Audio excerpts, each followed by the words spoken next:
വ്യാസൻ മുഖേന 2 രാജ്ഞിമാരും ഗർഭിണികളായി. ഹസ്തിനപുരം മുഴുവനും ആ സന്തോഷം ആഘോഷിച്ചു. എന്നാൽ അതുവരെ ഉണ്ടായ സന്തോഷം പൂർണ്ണമായും ഇല്ലാതാക്കുന്നതായിരുന്നു ആ ഒരു സംഭവം. അംബികയിലുണ്ടായ ആൺകുട്ടിക്ക് കാഴ്ചയില്ല. ഇളയ സഹോദരനായ പാണ്ഡു സിംഹാസനത്തിലിരുന്നു. പ്രധാന കാരണം ധൃതരാഷ്ട്രരിന് കാഴ്ചയില്ല എന്നത് തന്നെയാണ്. അങ്ങനെ അമ്മാവനായ ഭീഷ്മയുടെ സഹായത്തോടെ പാണ്ഡു മനോഹരമായി ഹസ്തിനപുരം ഭരിക്കുവാൻ ആരംഭിച്ചു. ശേഷം 2 പേരും വിവാഹപ്രായമെത്തി. അവർക്ക് യോജിക്കുന്ന പെൺകുട്ടികളെ തിരഞ്ഞ് ഭീഷ്മർ തിരക്കിലായി. ഗാന്ധാര രാജ്യത്തിലെ ഗാന്ധാരി എന്ന രാജകുമാരിയെ ഭീഷ്മർ കണ്ടെത്തി. ഗാന്ധാരിയുടെ സൗന്ദര്യവും ധീരതയും കണ്ട് ധൃതരാഷ്ട്രർക്ക് അവൾ ഇണങ്ങുമെന്ന് ഭീഷ്മയ്ക്ക് തോന്നി. എന്നെ വിവാഹം ചെയ്യുന്നതിലൂടെ ഗാന്ധാരിയുടെ ജീവിതം ഇരുട്ടിലാകുമെന്നത് മാത്രമാണ് സംഭവിക്കുക. ഇതുകൊണ്ടൊക്കെ തന്നെ വിവാഹം വേണ്ട എന്ന് ഞാൻ തീരുമാനിച്ചതാണ്. ഗാന്ധാരിയുടെ ജീവിതം ഞാൻ കാരണം ഇരുട്ടിലാകാൻ എനിക്ക് ഇഷ്ടമല്ല. അതുകൊണ്ട് തന്നെ എന്നെ ഇഷ്ടമായില്ല എന്ന് ഗാന്ധാരി മാതാപിതാക്കളോട് പറഞ്ഞോളൂ. എനിക്കതിൽ പൂർണ്ണ സമ്മതമാണ്. ധൃതരാഷ്ട്രരുടെ ആ വാക്കുകൾ ഗാന്ധാരിയുടെ ഹൃദയം തകർത്തു. അന്ന് രാത്രി തന്നെ ഗാന്ധാരി തന്റെ തീരുമാനം മാതാപിതാക്കളെ അറിയിച്ചു. വിവാഹത്തിന് എനിക്ക് സമ്മതമാണ്. എന്നാൽ വിവാഹ നിശ്ചയ ദിവസം എല്ലാവരെയും ഞെട്ടിച്ചുകൊണ്ടാണ് ആ കാഴ്ച ജനങ്ങൾ കണ്ടത്. ഗാന്ധാരിയുടെ മാതാപിതാക്കൾ ഈ വിവാഹത്തിനെപ്പറ്റി രണ്ടാമത് ചിന്തിക്കുവാൻ തുടങ്ങിയത് ആ നിമിഷമായിരുന്നു. കാരണം അവരുടെ മകൾ തന്റെ ഭർത്താവിന്റെ ലോകത്തേക്ക് എല്ലാ അർത്ഥത്തിലും പോകുവാൻ തീരുമാനിച്ചിരുന്നു. ഗാന്ധാരിയുടെ ആ തീരുമാനം മാതാപിതാക്കളുടെ ഹൃദയം തകർത്തു. മാത്രവുമല്ല, ഗാന്ധാരിയുടെ സഹോദരന്മാർക്കും ആ കാര്യം ഒട്ടും തന്നെ ദഹിക്കുന്നുണ്ടായിരുന്നില്ല. അവർ ഈ വിവാഹത്തിന് എതിർത്തു. എന്നാൽ ഭീഷ്മയ്ക്ക് ആ കാര്യം ഇഷ്ടപ്പെട്ടില്ല. ഭീഷ്മ തന്റെ പടകളെയും കൂട്ടി ഗാന്ധാര രാജ്യത്തേക്ക് യാത്ര തിരിച്ചു. ശേഷം ഉടനടി കൊട്ടാരത്തിനകത്തുള്ളവരെ അവർ ബന്ദികളാക്കി. ഗാന്ധാരിയെ അവർ ഉടൻ തന്നെ ഹസ്തിനപുരത്തേക്ക് തട്ടിക്കൊണ്ടുപോയി. എല്ലാവർക്കും കഴിക്കാനുള്ള ഭക്ഷണം നൽകാൻ അയാൾ തീരുമാനിച്ചു. ഒരു പിടി അവിൽ മാത്രമായിരുന്നു ഒരു ദിവസത്തെ അവരുടെ എല്ലാവരുടെയും കൂടിയുള്ള ആകെ ഭക്ഷണം.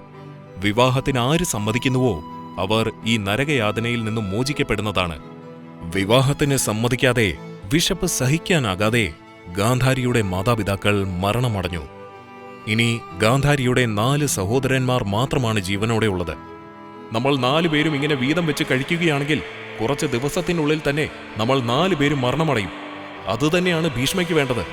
എന്നാൽ നമ്മളിൽ ഒരാൾ മാത്രം ആ അവിൽ തിന്നാൽ അയാൾ രക്ഷപ്പെടും. ആ ആൾക്ക് ഹസ്തിനപുരത്തിന്റെ അടിവേര് പിഴുതെറിയാൻ സാധിക്കും. ശേഷം അവർക്കെല്ലാവർക്കുമായി കിട്ടുന്ന അവിൽ ശകുനി ഒറ്റയ്ക്ക് കഴിക്കാൻ തുടങ്ങി. ഓരോ ദിവസം കഴിയും തോറും ഭക്ഷണം കഴിക്കാത്ത സഹോദരന്മാർ തന്റെ കൺമുന്നിൽ മരണമടയുവാൻ തുടങ്ങി. കുറച്ച് ദിവസത്തിനുള്ളിൽ മൂത്ത സഹോദരൻ മരണം കാത്തുകിടക്കുന്ന അവസ്ഥയിലെത്തി. എന്റെ മരണശേഷം എന്റെ നട്ടെല്ലിലെ കശേരുക്കൾ എടുത്ത് നീ നിന്റെ ആയുധമുണ്ടാക്കണം. ആ ആയുധം ഉപയോഗിച്ചാൽ നിന്നെ ആർക്കും പരാജയപ്പെടുത്താൻ കഴിയില്ല. ശേഷം സഹോദരന്റെ നട്ടെല്ലിൽ നിന്നും തന്റെ വജ്രായുധം ശകുനി സൃഷ്ടിച്ചു.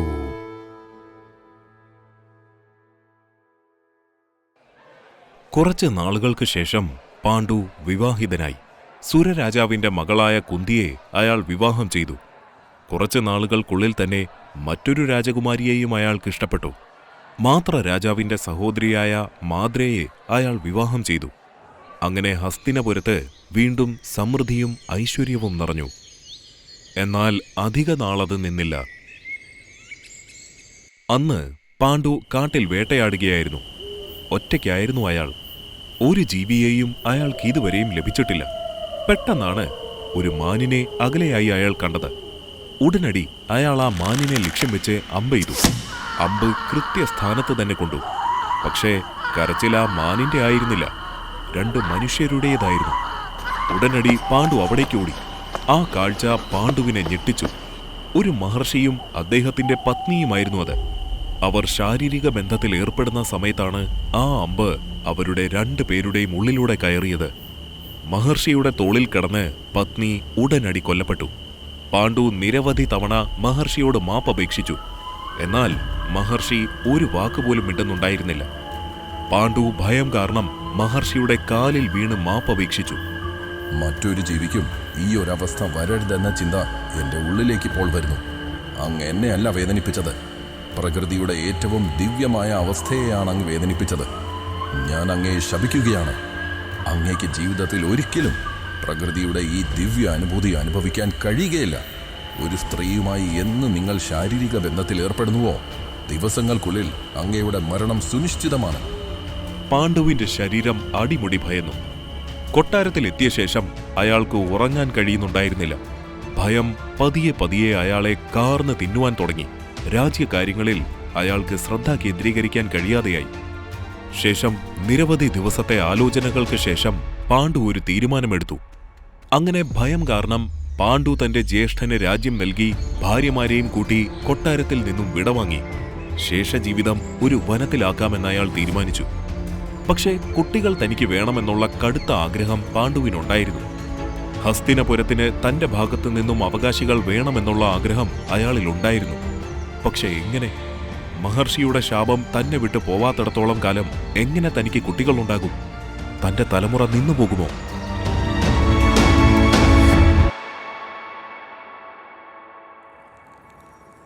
ഹസ്തിനപുരം ധൃതരാഷ്ട്രർ അതിമനോഹരമായി ഭരിക്കുവാൻ തുടങ്ങി. ആദ്യമൊന്നും ഭരണത്തിൽ താൽപ്പര്യമുണ്ടായിരുന്നില്ലെങ്കിലും പതിയെ പതിയെ ഭരണത്തിന്റെ രുചി അയാൾ ആസ്വദിക്കുവാൻ തുടങ്ങി. ഇത്രയും നാൾ എന്തുകൊണ്ട് ഈ രുചിയിൽ നിന്നും മാറി നിന്നു എന്നതായിരുന്നു ആകെ അയാളുടെ മുൻപിലുണ്ടായിരുന്ന ചോദ്യം. ഭരണത്തിൽ തന്റെ വലം കൈയായിരുന്നത് വിതുരറായിരുന്നു. അന്ന് വ്യാസനിൽ കൊട്ടാരത്തിലെ ദാസിയിലുണ്ടായ കുട്ടിയായിരുന്നു വിതുരർ. ധൃതരാഷ്ട്രരുടെയും പാണ്ഡുവിന്റെയും വിതുരരുടെയും അച്ഛൻ ഒന്നാണെങ്കിലും വിതുരർക്ക് ഒരു വ്യത്യസ്തത ഉണ്ടായിരുന്നു. ജനിച്ചത് ദാസിയുടെ വയറ്റിലായതിനാൽ രാജഭരണം വിതുരർക്ക് ലഭിക്കില്ലായിരുന്നു. അതുകൊണ്ടുതന്നെ വിതുരറായിരുന്നു രാജ്യത്തിന്റെ മന്ത്രിസ്ഥാനം കൈകാര്യം ചെയ്യുന്നത്. പാണ്ഡു അപ്പോഴും വനവാസം വിട്ട് തിരിച്ചു വന്നില്ല. എന്നാൽ വിവരങ്ങൾ യഥാസമയം കൊട്ടാരത്തിലെത്തുന്നുണ്ടായിരുന്നു. ഒരു രാത്രിയായിരുന്നു അത്. അതിശക്തമായാണ് അയാൾ ഓടുന്നത്. ഓടുന്ന വഴിക്ക് മറ്റൊന്നും തന്നെ അയാൾ ശ്രദ്ധിക്കുന്നില്ല. മണിക്കൂറുകളായി അയാൾ ഈ ഓട്ടം തുടങ്ങിയിട്ട്. അങ്ങനെ ഒടുവിൽ അയാൾ തന്റെ ലക്ഷ്യസ്ഥാനത്തെത്തി. ഹസ്തിനപുരം കൊട്ടാരം. വനത്തിൽ നിന്നും പാണ്ഡുവിന്റെ വിവരങ്ങൾ കൊട്ടാരത്തിൽ അറിയിക്കുന്ന ദൂതനാണ് അയാൾ. കൊട്ടാരത്തിനകത്ത് മന്ത്രിമാരും ധൃതരാഷ്ട്രരും ഉണ്ടായിരുന്നു. ദൂതനെ കണ്ടതും അവിടെ ആകെ ഒരു നിശബ്ദത പടർന്നു. പാണ്ഡുവിനെ കുഞ്ഞു പറന്നിരിക്കുന്നു. ധൃതരാഷ്ട്രർ അല്പം മുന്നോട്ട് കുനിഞ്ഞു. സന്തോഷത്തിനേക്കാൾ അയാൾക്ക് ഗൗരവമാണ് മുഖത്തുണ്ടായത്. എന്നാൽ വന്നിരിക്കുന്ന ദൂതൻ അവിടെ തന്നെ നിൽക്കുകയായിരുന്നു. പക്ഷേ എന്താണ് പ്രശ്നം? കുഞ്ഞ് ദൈവത്തിന്റെ വരദാനമാണെന്നാണ് പറയുന്നത്. സാക്ഷാൽ ധർമ്മദൈവൻ സമ്മാനിച്ചത്. കേട്ട എല്ലാവരും ഒന്ന് ഞെട്ടി. ഉടൻ തന്നെ അവർ പിറുപിറുക്കാൻ ആരംഭിച്ചു. ദൈവം സമ്മാനിച്ചതോ? നിങ്ങൾ ശരിക്കും കുട്ടിയെ കണ്ടോ? ദൂതൻ പരിഭ്രാന്തിയിൽ ഒരു ദീർഘനിശ്വാസം എടുക്കുകയും വേഗത്തിൽ തല കുലുക്കുകയും ചെയ്തു. ദൈവികമായ എന്ത് സവിശേഷതയാണ് കുട്ടിക്കുള്ളത്? ദൂതൻ തലകുനിച്ച് പതുക്കെ സംസാരിക്കാൻ തുടങ്ങി. കുട്ടിക്ക് ദൈവികമായ ഒരു അടയാളവും ഉണ്ടായിരുന്നില്ല. സാധാരണ കുട്ടി തന്നെയാണ്. എന്നാൽ നാട്ടുകാരെന്ത് പറയുന്നു എന്നത് പറയാനല്ല നിങ്ങൾക്ക് ഞാൻ പൊന്നും പണവും തരുന്നത്. സ്വന്തം കണ്ണിൽ കണ്ടത് മാത്രം പറയാനാണ്. ഉടൻ തന്നെ ദൂതൻ ഭയന്ന് തിരിച്ചുപോയി. ശേഷം ഗാന്ധാരിയോട് ധൃതരാഷ്ട്രർ ഈ കാര്യം പറഞ്ഞു. എന്നാൽ ഗാന്ധാരിയുടെ പ്രതികരണം പൂർണ്ണമായും വ്യത്യസ്തമായിരുന്നു.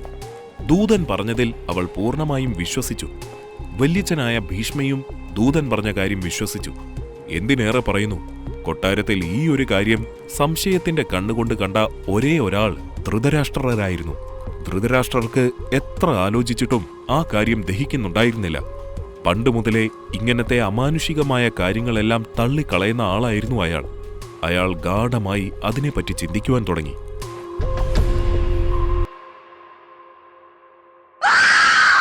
ഒരു രാത്രിയായിരുന്നു അത്. ഗാന്ധാരി ഗർഭിണിയാണ്. ഗാന്ധാരിയുടെ കരച്ചിൽ കൊട്ടാരം മുഴുവൻ അലയടിക്കുന്നുണ്ടായിരുന്നു. ധൃതരാഷ്ട്രർ വാർത്തയ്ക്കായി അക്ഷമനായി കാത്തിരിക്കുകയാണ്. എന്നാൽ പുറത്ത് കാര്യങ്ങൾ കുറച്ച് ഭീതിയുള്ളതായിരുന്നു. തൊഴുത്തിലെ മൃഗങ്ങൾ പരിഭ്രാന്തരായി നിലവിളിക്കുന്നുണ്ട്. കാക്കക്കൂട്ടങ്ങൾ മേൽക്കൂരകളിൽ ഭയങ്കരമായി ഒത്തുകൂടി ഇടതടവില്ലാതെ കുതിക്കുന്നു. കൊട്ടാരത്തിലെ ക്ഷേത്രത്തിൽ ഇപ്പോൾ തീ പിടിച്ചിരിക്കുന്നു.